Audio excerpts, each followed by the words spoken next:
Bonjour, bienvenue sur Swiss Football Review pour évoquer une situation très particulière, une situation exceptionnelle dans le championnat de Suisse. Le FC Bâle, très grand club historique de la première division helvétique, est actuellement dernier et plongé dans une crise presque sans précédent. Comment le FC Bâle en est arrivé là sur ce début de saison? Qu'est-ce Qu'est-ce qui s'est passé? Qu'est-ce qui s'est passé sur ce début de saison? On va revoir un peu tout ça en partant du mercato et on va même évoquer peut-être un petit peu la fin de saison passée, hein, parce que il y a quand même. Si on regarde la fin de la saison passée, son parcours en Europa Conference League, on ne pouvait pas imaginer que ça se passe comme ça ce début de saison. C'est clair. Et ce parcours en Conference League qui précipite peut-être la chute au classement de cette saison. Je pense. On va, Oui, c'est vrai. on va Pas faux. commencer à le voir justement, ce qui sera le premier thème de cette vidéo, avec le mercato balois qui a été très agité, notamment dans le sens des départs et des arrivées en fait. Parce que Bâle a perdu Zeki Amdouni évidemment, parti pour 18 millions, un petit peu plus à Burnley. Andy Diouf qui est parti à Lens pour 14, Dan Ndoye à Bologne, Wouterberger à Stoke City, Ricardo Calafiori à Bologne, Andy Pelmar à Clermont.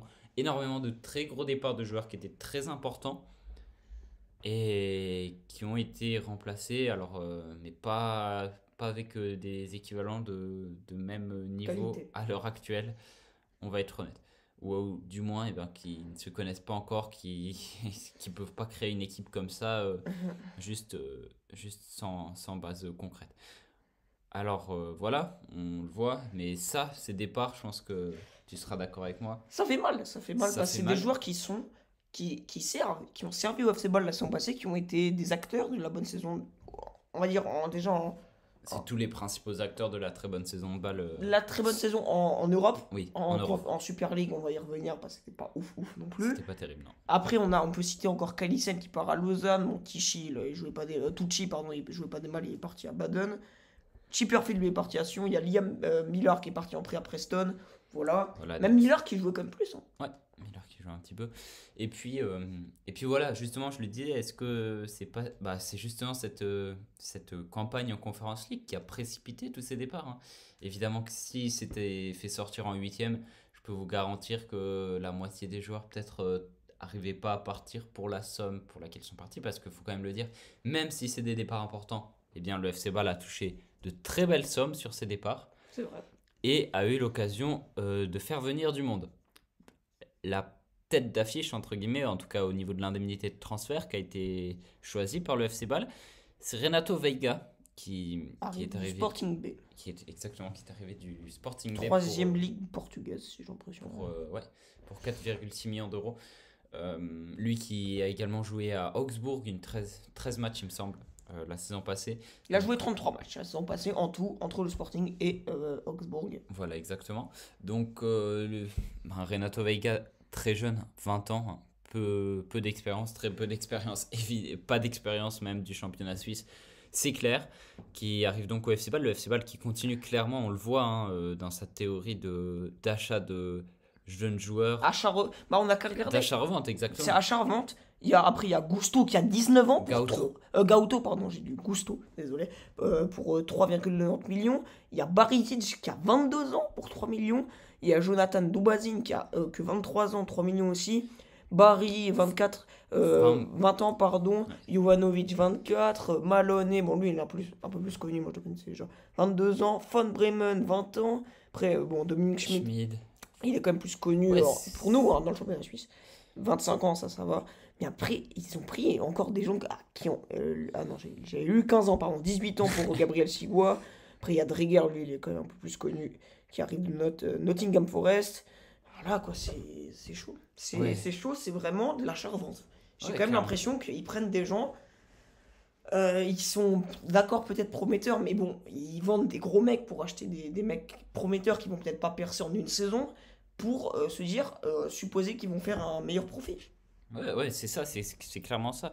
C'est pas, il y a aucune vision à long terme là. C'est vraiment le but de ramener des talents encore peu connus. Des talents, je dirais pas. Ouais, talents, c'est peut-être même plus fort. C'est des joueurs des prometteurs, mais c'est peut-être pas encore des joueurs qui vont percer, tu vois. Ils sont pas encore percés. Je suis désolé. Tierno Barry, il a pas encore percé. Ouais, il a fait quand même une très grosse saison en deuxième division belge. Et c'est un pari Ça, c'est vrai. qui, sur le papier. Oui, c'est vrai. Mais si on prend des gens, ça reste comme des joueurs qui n'ont pas encore totalement percé. Bah oui, c'est clair. Mais le FC Bâle pourrait pas se permettre de prendre des mecs qui ont complètement percé non plus. C'est Et vrai. c'est leur but, c'est de les faire justement percer pour les revendre comme des Ike Amdouni C'est vrai. Non, c'est vrai. sur C'est vrai. toute la. C'est pas un projet à long terme, c'est vrai. Ouais, Tierno Barry, ça reste quand même quelqu'un qui a fait des bonnes choses en deuxième division belge. On en avait parlé hein, dans un Swiss Football Transfer. Swiss Transfer Review, pardon. Ouais, exactement. Je Mais on le m'en voit, souviens. Juan Carlos Gauto, c'est beaucoup. En fait, c'est simplement des paris. C'est des paris Ouais, pour faire du bénéfice. Et ça, c'est que des paris. on le voit, évidemment, ça se répercute sur le sportif. Ça peut pas marcher. Il y a un ou deux joueurs comme Dominique Schmidt ou Kevin Rueg qui connaissaient déjà le championnat suisse. Dreger aussi. J'ai dit quoi? Dominique Schmidt? Ah oui, oui, oui, Dreger, bien sûr. Oui, Rueg encore était Dreger. avec, Encore Dreger, oui, c'est vrai. Il y en a trois. Que des arrières latéraux qui Ah mais connaissaient Kevin le- Rueg en fait, oui, j'avais oublié. Ouais, Kevin Rueg qui est aussi là-bas. Ils ont fait énormément de grosses arrivées. Donc l'effectif, il a complètement changé. Hein. Ils nous ont fait un peu une grâce au peur. Ouais, il est Bon, dévisagé. grâce au peur, c'est encore plus, techniquement. Il est dévisagé. On retrouve encore Sergio Lopez, Chaka, Fry, Bon, Michael Lang qui Cadet, mais Cadet qui joue pas énormément. Lang Voilà. non plus, j'ai l'impression. Jean-Kevin Augustin. Il n'y a plus rien de l'équipe de l'an passé. Bah, ils ont perdu Amdoni, ils ont gardé Jean-Kevin Augustin. Voilà. Bah, Non, oui. je suis désolé, Jean-Kevin Augustin, il n'a pas fait une très belle saison non plus. Hein, là. Non, ça allait. Ça va. C'était pas incroyable. C'était mais pas bon, incroyable, c'était mais bon, scandaleux non Non, plus. c'était pas scandaleux, c'est ce que je dis. Et- Mais tu prends que des paris, hein, je suis désolé. Gosto, Kayombo, il arrive de la formation de balle, pardon. Jovanovic, Maloney, ça va, Maloney, il a eu quelques minutes avec Augsbourg, je crois quand même. Tierno Barry, ça va, il a eu des minutes avec. Il a fait une très bonne saison. Non, mais en soi, Les deux Belges. c'est pas des mauvais joueurs, mais pour Ah, je moi, dis pas le contraire, mais c'est que des paris. c'est l'association de tout ça mis ensemble avec le fait qu'il n'y ait aucun joueur, quasiment plus aucun, qui connaisse la Super League. Ouais. De créer une équipe comme ça, un peu. On dirait presque que le FC Bâle, ils ont fait une draft un peu comme nous. Ouais, Ils ont c'est pris ça. des joueurs d'un peu partout. Sauf que le truc, c'est que nous, nos drafts, au J'ai un peu final. l'impression qu'ils elle, font, je je vais pense, me hein. répéter, mais ils font une grâce au peur, hein, je suis désolé. Ils ont fait une carrière football manager en fait. C'est ça. Mais grâce au peur, faudra qu'on. Bon, et grâce au peur, c'est à peu près la même chose. Ils ont changé totalement leur effectif. Ils sont aussi en bas de classement. Oui. Même s'ils ont gagné leur dernier match, hein, grâce au peur. Bon, bah, voilà. Faut le trouver, leur match, leur dernier match avec une victoire. On va y venir. Voilà. Sur ce début de saison qui a été catastrophique. Bâle qui a mal commencé hein, contre le FC Saint-Gall, une défaite de 1. Alors, leur seule victoire, c'est une victoire 5-2 contre Vinti. Voilà. On se dit alors que bon, ok, ils ont perdu, voilà. Ça arrive, une défaite à la 86e, ils étaient à 10. Voilà, Ça, c'est- bon, ok. Et il y a très rapidement le match de qualif pour la Conference League qui arrive contre Tobol, un adversaire qui est actuellement 8e. au Kazakhstan. Alors, avec tout le respect qu'on doit évidemment au championnat kazakh, Et surtout quand on sait que Bâle a fait une très très bonne performance en Ligue. En Europa Conférence dit, mais faut refaire cette année. exactement. On n'a pas été en finale, ils n'ont pas été en finale, pardon. Ils ont été en demi-finale jusqu'à la FIO, qui était un très beau match, hein, le match retour. Ouais, Enfin, complètement faux. oui, qui était un beau match. Excepté évidemment le malaise en tribune. Désolé de rappeler ça à tout le Ouais. monde, mais il y a eu ce drame. Mais on se dit, il faut gagner ce match, c'est pas possible de perdre. Donc, ouais, bah, le contre Tobol, franchement, moi je me faisais absolument pas de soucis. Je me disais que ça allait le faire sans problème.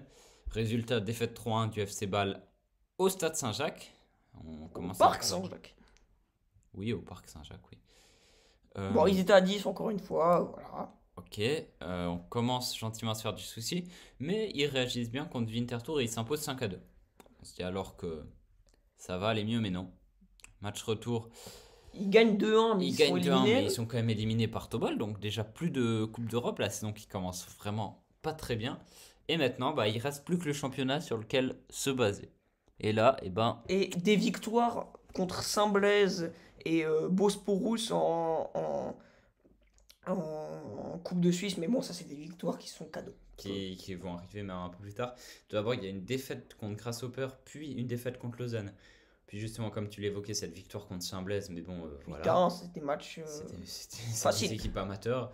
Ensuite, il y a un match nul contre Zurich, une victoire 8-0 contre Bosporus en Coupe de Suisse, encore une fois, une défaite contre Yverdon Sport, une égalité contre Lucerne, une défaite 3-0 contre le Stade Lausanne-Ouchy et une nouvelle défaite 3-0 ce week-end contre le BSI Young Boys. Bah, elle n'a pas été médiocre pendant ce Non, match, contribué, ouais.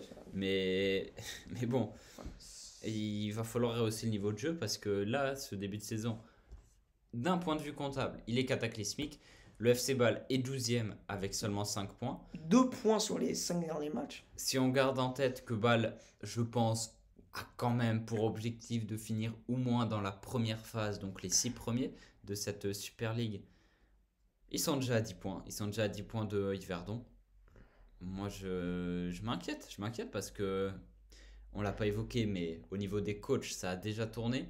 Ils ont Schmidt. repris Heiko Vogel qui Exactement. était déjà venu l'année passée. Schmidt, qui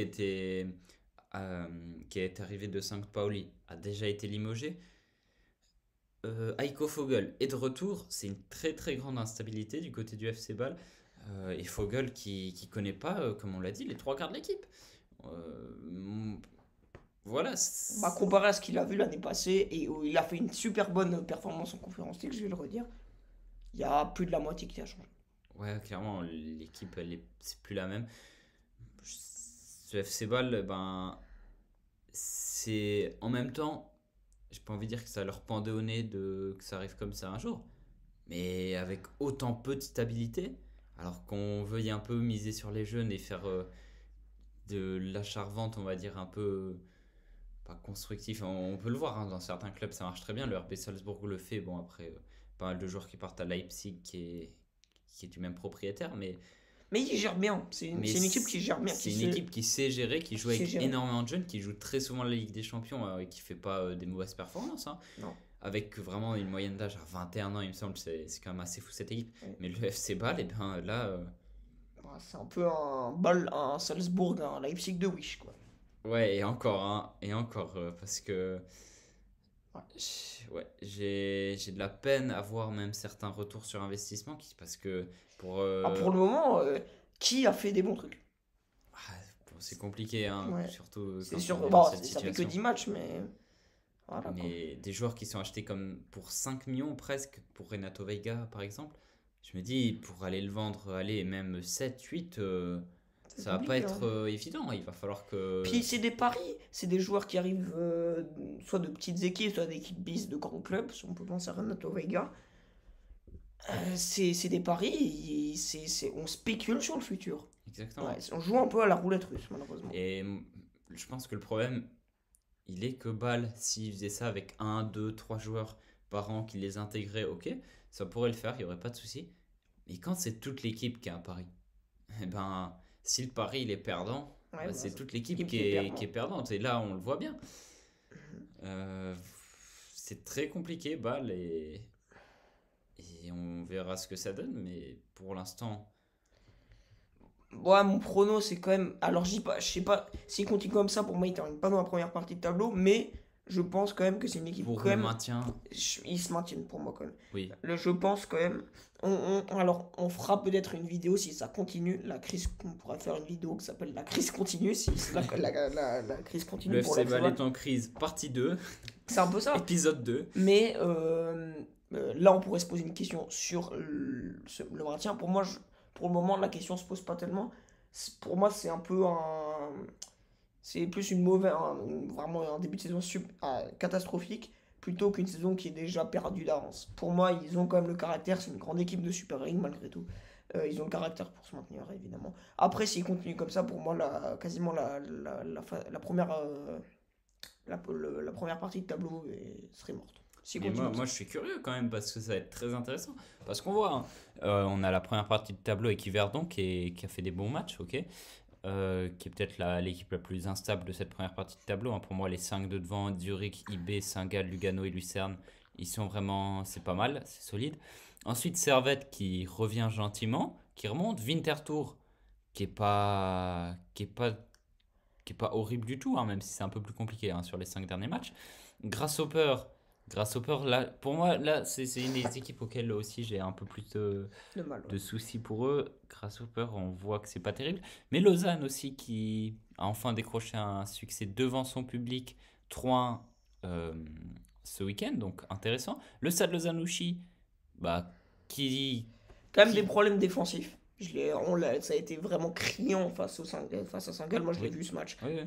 C'était un peu la fête à la saucisse, si je Mais peux un dire peu ça. de manque de finition aussi Oui, devant évidemment, mais ça le reste une équipe avec un jeu assez intéressant. Oui, il y a du potentiel après, voilà. Moi, je mettrais quand même Grassop, Lausanne, le Stade Lausanne, hein, donc Oui, je suis d'accord. assez plus faible. Et puis Bâle, pour l'instant, on verra. Je suis très très curieux de voir comment Bâle Ouais, ça va être intéressant. va s'en sortir parce qu'ils sont déjà très loin, rien que de Winterthur. Ah, ils sont à Et 7 points. partis comme ils sont, bah, on peut même aller checker leur calendrier. Alors, petite Ouais, minute. allons. On va voir déjà un match contre Servette. Pas de tout repos, on va être honnête. Un Non, match contre Lausanne. c'est la victoire obligatoire. Ouais. Match contre Après, Kriens, victoire Kriens, obligatoire oui. aussi pour garder au moins un La deuxième coupe. tableau pour changer les idées. C'est un peu bizarre. Ouais, et puis pour pouvoir faire jouer un peu tout le monde, hein, parce qu'ils ont quand même un gros effectif, hein, air de rien. Yverdon, Servette, Saint-Gall, pour moi, ça va être compliqué contre les 5 premières équipes que j'ai citées avant. On va voir comment le FC Bâle arrive à s'en sortir. Si Heiko Vogel reste sur le banc, c'est c'est très compliqué. C'est la crise vraiment à Bâle. Et Ouais. je pense que pour moi, c'est juste l'aboutissement de la gestion de ces dernières années qui est uniquement commerciale et presque déconnectée d'une vision sportive à long Mais terme. j'ai quand même l'impression qu'ils font un peu comme Grasshopper. Ouais, Grasshopper, c'est moins cette idée d'achat-vente, c'est juste qu'il y a un énorme tournus chaque année, quoi. Ouais, alors oui, c'est vrai, mais c'est pas ça non plus, hein. Ah oui, non, c'est pas ça non plus du Bah, on tout. va aller regarder, Getse. Bon, on regardera peut-être dans une autre vidéo, mais si vous voulez aller regarder, Getse, Oui, mais il y a un énorme tournus, c'est clair, ça, et c'est c'est pas évident. ça, hein, ça se voit dans leurs résultats, hein. Et c'est pour ça qu'ils sont pas dans le haut de tableau à chaque saison quasiment. Voilà. Ouais, il n'y a pas tellement non plus de stabilité. Mais Bah attends, on peut regarder combien ils ont fait d'arrivées. Ils ont pris Ya, Rodster, Babunski, Bradley Fink, Korba, nous, lui, il arrive la réserve, là. ok. Mabil, Kalem, voilà, bon. Abel, mais c'est surtout la taille de l'effectif, hein, Getse qui est assez impressionnante. Ouais. Il faut pas loin d'être 35-40 joueurs, hein, presque, hein, je pense. Donc, bon, on va pas s'égarer du sujet de Bâle, mais voilà, on voit que justement, bah, c'est sûr que des équipes qui sont pas très stables comme celle-ci, bah, ça a de la peine à fonctionner. Et Ouais, bah, c'est alors, juste. des fois, il y a des saisons sans, mais là pour moi, c'est évident. Ça va droit dans le mur s'il continue comme ça. Bah, en tout cas, il faut une remise en question maintenant. Il n'y a pas de remise en question dans deux trois matchs. C'est maintenant que ça se joue. Oui, alors sur le terrain, ça c'est sûr, mais moi je pense qu'il faut surtout une remise en question maintenant de la stratégie Ah oui, mais je suis sportive d'accord. et de la direction sportive au niveau du recrutement, parce que là, autant on peut critiquer l'envie, on peut dire que c'est pas terrible de vouloir prendre des vieux joueurs qui ont un gros nom et tout ça, autant cette méthode Elle marche pas. Bah, de j'ai quand même prendre l'impression que 40 jeunes joueurs par saison. les clubs de Super League sont obligés, parce qu'ils n'ont pas beaucoup de budget, tout simplement, à part eBay qui en a quand même un peu plus, de prendre des joueurs quand même connaissent le championnat. Il faut prendre des joueurs qui connaissent le championnat, euh, qui soient pas trop vieux non plus, évidemment, pour pas que ça soit trop cramé, et qui soient dans un budget assez moindre, qui soit pas trop cher. Mais on ne Ouais, peut mais pas, on ne, ah, tu vois, Bâle avait un budget à dépenser énormément d'argent, tu vois, sur ce mercato. mais bien sûr. Donc, Mais ils auraient pu faire mieux. Mais je pense que prendre après prendre un ou deux jeunes par mercato pour un pari, c'est bien. Mais ouais, prendre quasiment que ça, c'est. Bah, le seul qui est en dessus j'ai l'impression qu'il est en dessus de. 25 ans, c'était Schmid, Dominique Schmid, Et qui, Rueg. ouais, voilà, qui connaissent le championnat, Non, Rueg et Dreger, pardon. Il y en a trois. ouais, qui connaissent le championnat, eux, et puis Voilà. eux, c'est compréhensible. Je comprends l'idée d'aller les chercher. Maintenant, bon, bah voilà, Dreger qui était très bon à Lucerne, c'est compréhensible. Schmid qui était très bon à Getse, c'est compréhensible. Et voilà, mais même miser sur peut-être des joueurs talentueux suisses, je sais pas. Moi, j'ai de la peine avec cette gestion. Je pense qu'on l'a assez dit et qu'on s'est assez fait comprendre là-dessus. Ouais, je Et pense qu'on peut s'arrêter là. ouais, je pense qu'on a assez fait le tour de la question et que là, si on continuait, ce serait un peu tourné en bourrique sur ce FC Bâle et sa gestion actuellement Piteuse. piteuse. Voilà, à notre humble avis, Oui, évidemment. Euh, Bon, même si je pense c'est qu'il y aura sûr pas que mal de personnes qui seront d'accord avec nous, même des supporters du FC Bâle. oui, c'est sûr que si aujourd'hui ils étaient premiers et que tous les joueurs qui étaient arrivés Et ils faisaient des ils bons trucs. performaient magnifiquement, on ne tiendrait pas ce discours, mais bon, on en est assez loin et je pense que On pouvez a plus ou l'opposé. moins partager cet avis, bah n'hésitez pas dans les commentaires à nous dire pour vous d'où vient Ce problème. quels sont les problèmes actuellement au FC Bâle, qu'est-ce qui a précipité ce club dans la crise, parce que pour moi, certes, on pourrait dire que c'est juste un mauvais passage sur le plan sportif, mais à mon avis, Ah, c'est la c'est crise. c'est la crise parce qu'il y a de la qualité, mais c'est des joueurs qui ne se connaissent pas, qui ne connaissent pas le championnat non plus, qui n'ont pas l'habitude de jouer ensemble parce qu'ils arrivent tous de 11 clubs différents et ça fait un 11. C'est pas Non, viable. c'est pas possible. C'est pas viable. Ouais. Et donc, voilà. On espère que cette vidéo vous aura plu, que Bah, que vous aimeriez peut-être des formats un peu plus comme ça, si qu'on se focus sur une équipe en particulier. On n'a pas besoin de parler que des équipes en crise non plus. Sinon, ce serait pas très drôle, cette voilà. vidéo. Bah voilà. Et on se dit à très bientôt pour de nouvelles vidéos. On a déjà enregistré, hein, je peux vous le teaser, une draft. Je vais pas vous en dire plus. Que j'ai gagné. Ah, ça, tu peux pas trop le dire encore parce que. Mais je suis sûr de l'avoir gagné. Eh ben. Je rigole, évidemment. Je suis surpris. Je suis surpris que tu rigoles, hein. Je pensais pas. Non, mais. Donc, on va la sortir bientôt. Et puis voilà, on a 2-3 idées toujours en stock. Voilà. Merci de nous avoir écoutés. Et à très bientôt sur Swiss Football Review. Ciao, ciao. Ciao, ciao.